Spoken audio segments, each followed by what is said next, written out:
तो दोस्तों अगर आपके पास में भी एक्सिस बैंक का कोई सा भी क्रेडिट कार्ड है और उस पर आपने चाहे कोई सी भी ईएमआई बनवा रखी है तो उस ईएमआई को फोरक्लोज कैसे करवाएंगे, साथ ही में पूरा क्या प्रोसेस है, किस प्रकार से उसे फोरक्लोज कराएंगे और साथ ही में अगर आप फोरक्लोज करवाते हैं तो उस पर क्या चार्जेस लगने वाले हैं, क्या किस किस प्रकार के चार्जेस लगने वाले हैं और साथ में जो आपका पहले से इंटरेस्ट लगा हुआ है कि आपका वो वेवर होगा या नहीं होगा। साथ ही में अगर आप फोरक्लोज करवा रहे हैं तो फोरक्लोज करवाना सही रहेगा या नहीं रहेगा, या आपने जो ईएमआई बना रखी है वही चलते रहने चाहिए, वो सारी जानकारी मैं आपको इस वीडियो में देने वाला हूँ। वीडियो अंत तक जरूर देखिए जिससे आपको जानकारी मिलेगी। तो अगर वीडियो पसंद आए तो शेयर कीजिए, सब्सक्राइब जरूर कीजिएगा। तो दोस्तों चलिए सबसे पहले आपको जो ईएमआई बनाई है उसका समझ लेते हैं, उसके बाद में मैं आपको फोरक्लोज का चार्जेज वो बताने वाला हूँ। तो दोस्तों मान लीजिए आपने एक 20,000 रुपए की ईएमआई बनाई, 20,000 रुपीज की आपने ईएमआई बनवाई थी। तो ईएमआई का चार्ज जो आपको वहां पर प्रोसेसिंग फीस लगेगा वो लगने आपका है 1% उस पर लगने वाला है, जो कि बन जाता है 200 रुपए। और साथ ही में 200 रुपए पर जीएसटी बन जाती है यहाँ पर 36 रुपए, 36 रुपए यहाँ पर जो जीएसटी है वो 18% यहाँ पर बन जाती है। और साथ ही में जो आपका इंटरेस्ट रेट है वो यहाँ पर बन जाता है 671 रुपीज, 16% के हिसाब से यहाँ पर 671 रुपए आपका यहाँ पर इंटरेस्ट है वो बन जाता है।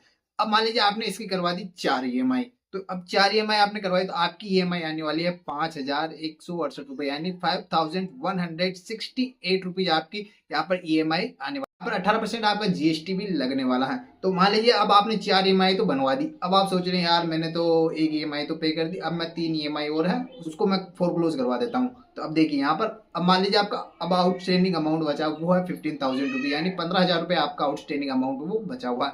तो अब देखिए आउटस्टैंडिंग बचा हुआ है, लेकिन आप जो फोरक्लोज करवाएंगे तो उस पर आपको यहाँ पर 3% का चार्ज प्लस जीएसटी भी यहाँ पर देना होगा।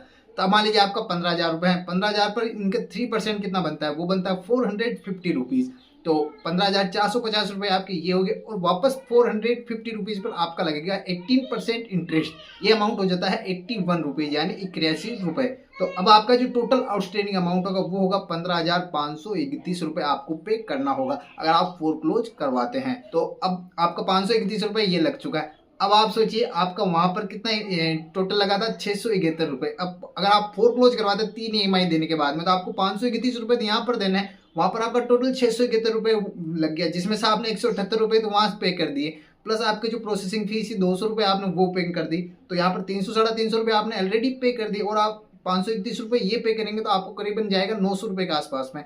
और साथ ही में अगर आप ये कंटिन्यू करते हैं तो आपके जो आपको 3 ईएमआई है वो पे कर देनी है। तो चलिए ये तो रहा ईएमआई का। अब बात कर लेते हैं कैसे अगर आप फोरक्लोज करवाना चाहते हैं तो वो कैसे करवाएंगे, वो प्रोसेस भी मैं आपको बता देता हूँ। तो दोस्तों ईएमआई क्लोज या फोरक्लोज करवाने का प्रोसेस काफी सिंपल सा है। आप इनको मेल भी कर सकते हैं, मेल आईडी यहाँ पर दी गई है, और साथ ही में आप इनको कॉल करके जो इनके कस्टमर केयर है उन पे भी आप यहाँ पर फोरक्लोज की रिक्वेस्ट है वो राइज कर सकते हैं। आपकी फोरक्लोजिंग का प्रोसेस है वो 3 से 4 दिन में यहाँ पर हो जाएगा। और जितना भी आपका जो फोरक्लोज का अमाउंट बनेगा जिसमें चार्ज लगा के, जैसे वहाँ पर 3% का चार्ज लगेगा, जीएसटी लगेगी, तो वो टोटल आउटस्टैंडिंग आपको वहां पर देखने को मिल जाएगा। जब भी आपके यहाँ पर जो आपका बिल बनेगा, जैसे मान लीजिए आपका बिल बनता है हर महीने की 10 तारीख को और आपको पे करना होता है 25 तारीख को, तो 10 तारीख को आपका बिल बनेगा और आपने जो ईएमआई है वो क्लोज करवा दी 5 तारीख को, तो अब 10 तारीख को आपका टोटल आउटस्टैंडिंग अमाउंट आपके कार्ड में आ जाएगा, यानी आपको टोटल 15,531 रुपए जो बनते हैं वो आपको यहाँ पर पे करने होंगे। मैं एग्जाम्पल के तौर पर बता रहा हूँ, आपका अमाउंट कुछ भी अलग हो सकता है।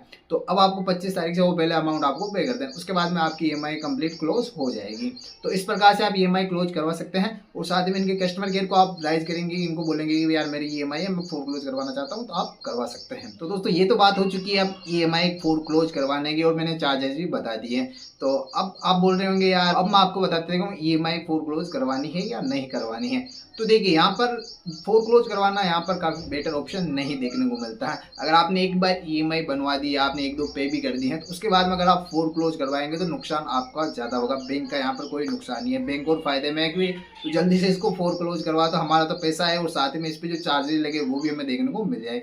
तो मैं आपको रिकमेंड करता हूं कि आप फोरक्लोज ना करवाएं। अगर आपका कोई और रीजन है तो आप फोरक्लोज करवा सकते हैं। और इसके बाद में भी आपका कोई सवाल, डाउट, क्वेरी तो आप कमेंट करके जरूर बताएं। तो चलिए इस वीडियो को खत्म करते हैं, मिलते हैं किसी नई वीडियो में, तब तक के लिए बाय बाय, जय हिंद, जय भारत।